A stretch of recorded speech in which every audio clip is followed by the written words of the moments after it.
फिर सब्जियां जो है वो कट करके रख ली थी। रेयांश आते ही मेरे नन्हे ने अपने स्केट्स लिए हैं और चलाने की प्रैक्टिस कर रही है। रेयांश तो चला लेता है। यहाँ एक सोफे का कवर बनकर तैयार है, दूसरे का बनना बाकी है क्योंकि शाम तक बनेगा।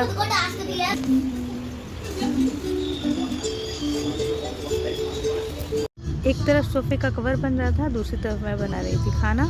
खाने में मैंने बनाए थे मिक्स वेज चावल विद रायता। हुआ ये कि उस दिन मेरे को कारपेंटर, प्लम्बर और इलेक्ट्रिशियन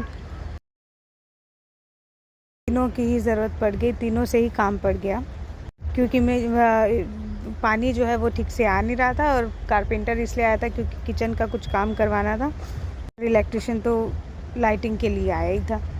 इसीलिए सारे काम एक साथ ही आ गए तो थोड़ा मुश्किल हो रहा था मैनेज करना। साथ ही में सोफ़े वाला भैया भी सोफ़े का कवर बनाने के लिए बैठा था बीच में ही। हमारे लिए बहुत बिजी डे था। तो आप नए घर में रहते हो, धीरे धीरे ही पता लगता है कि इस घर में क्या प्रॉब्लम है। अभी रहने के बाद एकदम से ही नहीं पता लगता कि क्या क्या प्रॉब्लम है। रहने के बाद पता लग रही थी कि हाँ, इलेक्ट्रिशियन को बुलाना पड़ेगा, प्लम्बर को बुलाना पड़ेगा। तो ये सब ही हो रहा था मेरे साथ भी। कभी इलेक्ट्रिशियन को बुलाओ, कभी प्लम्बर को बुलाओ, कभी कारपेंटर को बुलाओ। रात को इतनी बारिश और यहाँ पे अभी बहुत अच्छा मौसम हो रखा है। हल्की हल्की धूप है, हवा बहुत अच्छी चल रही है। रात को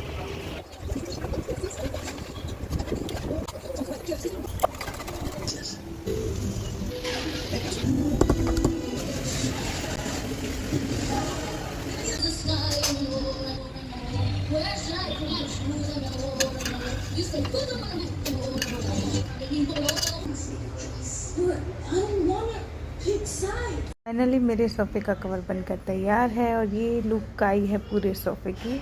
और सोफ़ा बहुत सुंदर लग रहा था और मैचिंग कुशन के साथ तो बहुत भी ज़्यादा अच्छा लग रहा है।